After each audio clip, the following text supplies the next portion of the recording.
Hello,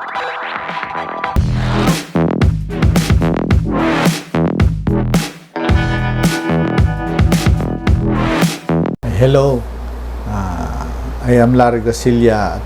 Ito yung G Solutions at sa pagkakataong ito, meron akong ipapakita sa inyo na simpleng problema, no?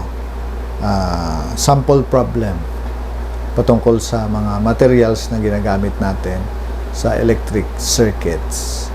So, sa problem na ito, a carbon brush used to conduct current from the commutator of a DC generator. It has a length of 4 inches. So it must conduct a current of 400 ampere with a voltage drop not exceeding 2 volts. So determine daw the cross-sectional area of this carbon brush. So by the way, speaking about commutator, ito ay isang parte, no, doon sa ating generator, no, na nagko-collect ng electrical charge pag ikot ng mga coil natin, no, si rotating machines ito.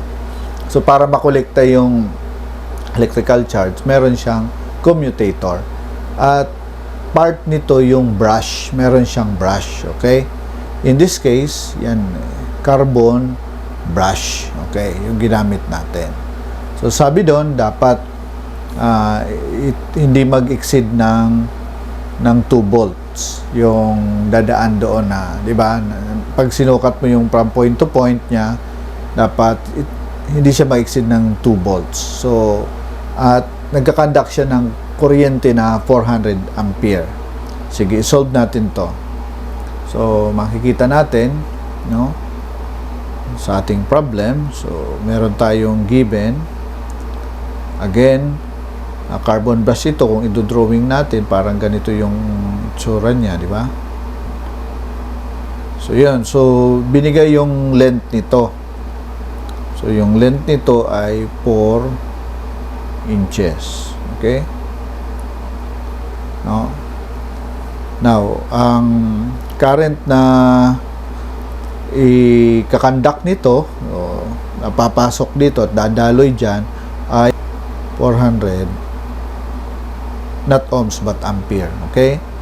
So again, syempre pag may kuryente nadadaan dyan from this point to this point, no, pag sinukat yan, sabi doon, ang voltahe niya ay hindi dapat mag-exceed ng 2 volts. Okay? Itong material na ito ay carbon brush. Word ay ang cross-sectional area ng carbon brush. So, yung area. Okay? Kung mapapansin mo, per solution, yung cross-sectional area ng ating carbon brush ay siya, rectangular. Parang ganyan. Rectangular siya. So, okay. So, ito yung cross-sectional area niya. Yan. So, lagyan natin. Cross-sectional. Okay? So, gagamitin natin yung equation ng resistance dito. Na kung saan ang resistance ay equal sa resistivity ng material, multiply mo sa length niya divided by sa cross-sectional area. Okay? So, yung dito sa problem, ito yung hinahanap natin. Yan yung A. Ano yung value niyan? Ngayon, madali nang makuha yung resistance kasi meron tayong relationship. Sabi ni Ohm's law, yung voltage ay equal sa current saka resistance. So since nagiven naman yung voltahe natin at saka yung kuryente natin, so madali nating makuha yung resistance. Okay?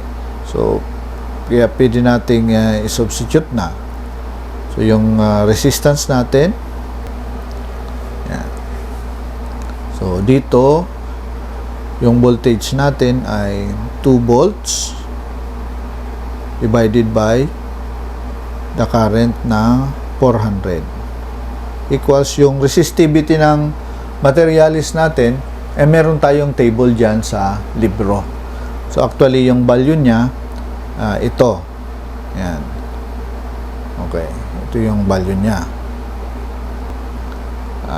Value niya is 800 times 10 to the negative 8 ohm meter at 20 degree Celsius. Okay? So, ang resistivity ng carbon brush natin ay 800. Kopyahin lang, 800 times 10 to the negative 8. Okay? Ang unit niya ay in ohm meter. Okay? So, again, yung length niya, given din, okay, 4 inches yung length ng carbon brush natin. So, isulat din natin ito. 4 over okay, area. Yan yung hinahanap natin. Area. Kailangan lang natin maging consistent sa mga units natin. No? At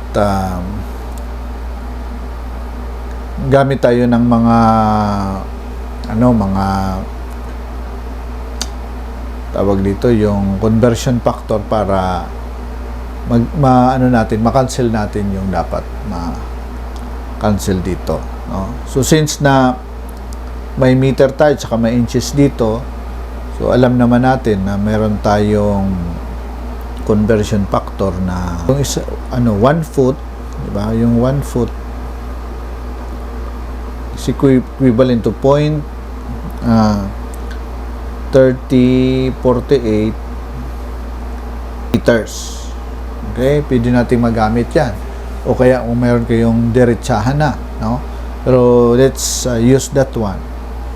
Sige. So, i-rearrange natin yung ating equation na ang sinusolve natin ay yung cross-sectional area. Okay, so yung A. So, bali, A is equals to 800 times 10 to the negative 8 ohm meter, okay, times yung 400 tataas dito times 400, okay, ampere, okay, tapos mayroon tayong 4 inches, okay, okay, at syempre di-divide natin to ng divided by 2 volts. Yun. Okay na? So, again, gamitin natin to. Ayan. Gamitin natin. Dito natin ilagay. So, since na may inches tayo, i-convert natin yung inch natin dyan sa feet. So, ang conversion factor natin ay 12 inches, tapos 1 foot yan. Okay? So, in this case, pwede na mag-cancel yung inches. So, foot yung tira, i-convert din natin yan sa meter. Okay? Kaya, papasok yan yung ito natin. Okay? 0.3048 meter. Okay, baliktad, no? So, dapat okay, dapat ito yung sa taas natin. At sa baba, yung 1 foot. Okay? So, entonces, itong foot natin ay magka-cancel. So, yung tira na ay meter, no? So, mapapansin mo na magiging yung tira na lang ay meter dito at meter doon. So, ohm square meter yung matitira sa atin. Itong dalawang to, ito ay 400, ito ay in ampere, at ito naman ay in volts. Okay? So actually, ano yan, pag kinuha natin yung unit niyan, meron tayong baliktad nito, no? Pabalik yan, that this is in ohms, so 1 over ohms siya. So therefore, meron din tayong unit dito sa baba na ohms, no?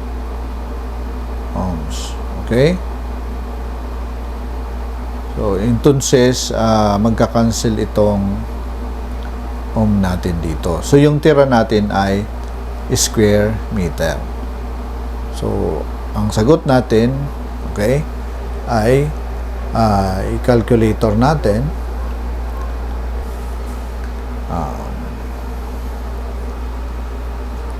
So, yung numerator niya ay 800.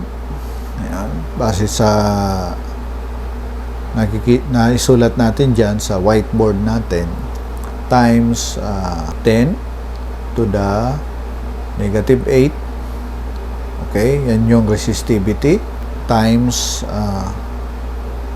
400, yan yung ampere, times 4, yan yung length, okay, times 0.3048, yan yung conversion factor niya from meter to foot. Okay, so lahat ng numerator natin ay divide natin sa denominator na 2 and 12 times 12. Okay, so ang sagot sa atin ay 0.000016256. This is square meter. No? So, yan yung sagot sa natin. Okay? So, this will be our answer. Yan. Sige. So nakuha na natin yung cross-sectional area ng carbon brush. Okay? So, naintindihan natin yung kunting explanation sa problem na yan. At referring to problem 2.2 kanina, previously, no, makikita natin na hindi natin na kinonsider yung resistivity ng material kasi hindi kailangan sa computation, no? So ito dito kailangan integrate natin yung value ng resistivity sa material. So maraming salamat.